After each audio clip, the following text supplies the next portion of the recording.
sits there proudly in the Guinness Book of Records. The fastest hat-trick, 2 minutes 13 seconds. Irishman Jimmy O'Connor. Garvin, still Garvin, Hamill is there now. And here's O'Connor, he does, it's 2-1. O'Connor scores for Shelbourne, 9 minutes gone in the second half. And now it's 2-1. Bohemians still in the lead, but that's one back for Shelbourne. Jimmy O'Connor's record might have been forgotten had it not been for a staunch supporter, former chairman of the Shelbourne Supporters Club, Paul Byrne. In the middle of 1997, I actually received a tape from a friend of mine about the hat-trick in 2 minutes 13 seconds. And shortly after that, I was trying to convince a few friends of mine that this world record had taken place in Dalymount back in November 1967. And I must admit I failed dismally. However, I raised it at a supporters club committee meeting with the view to actually getting it ratified as a world record. Two things happened then. One was that Ralph Benham's father, who had been at the original hat-trick of 2.5 minutes by Jimmy Scart of Gillingham back in the 50s, Ralph was actually a committee member, and also Lee Mord, who knew Deirdre Lynn and Sport Irish, also happened to mention that maybe Deirdre might be interested in this as an item. Things gathered a momentum from that, and as a result then Deirdre got in contact with me, told me that she had retrieved an archive of the tape from RTE, and in addition to that she'd also recovered newspaper cuttings. Gannon, Conroy, and it's O'Connor again in there, and it's goal number 2. There's the equaliser. O'Connor has made it 2-2 with 10.25 minutes gone in the second half. Before the tape was recovered, Jimmy had to rely on newspaper accounts and eyewitnesses. This led to a lot of good-natured ribbing, as his son Barry recalls.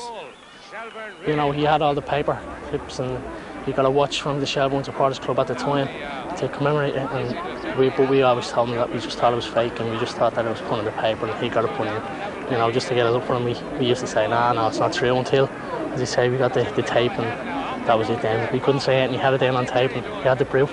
Here's Garvin. A good cross again. O'Connor's in again. It's a hat-trick. It's 3 for O'Connor. The evidence that the Guinness Book of Records needed was the TV footage of the hat-trick, which we had. They also needed newspaper clippings of the matches, which we had, both from the Old Irish Press, the Irish Independent, the Irish Times. And also, in addition, they asked if the referee himself could actually substantiate the fact that the world record had taken place. Well, 2 minutes and 12 seconds is in this book, and it was written on the 19th of November 1967.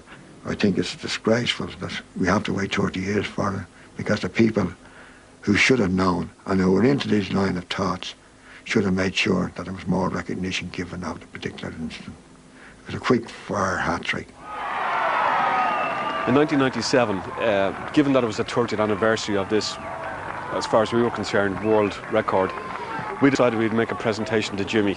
So as a result, we invited Jimmy and all his family along to a night in Dalymount Park.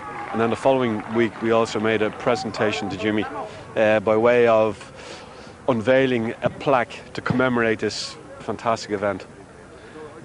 Going back so far, I can't remember a whole lot. It's only when I look at the video brings me back, you know, to them days. I remember coming in after the match, and Jerry Doyle was the manager at the time. He said there was a record broken here.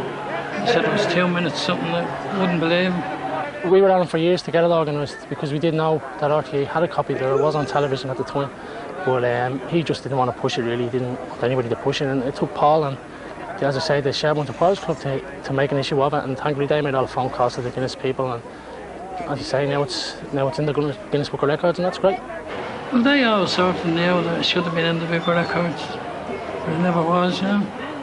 That's why I'm delighted now. Delighted. From 1997, it still took 3 more years to make the Book of Records. You will find that the Guinness Book of Records probably saw more copies for the year 2000 than it has done in prior publications. The fact that Jimmy was actually included in that was a fantastic achievement, because he wasn't included in the 1998 or 99 edition, but at least we have a record of it now, the fact that this is ratified as a world record. Quietly to himself, he was really over the moon about it. I think it's, you know, it's something that he'll always have now, and he is a quiet man, as you say, but you can be sure that down the pub after a few pointy when it comes up by somebody else, he has a nice smile. A good cross again, O'Connor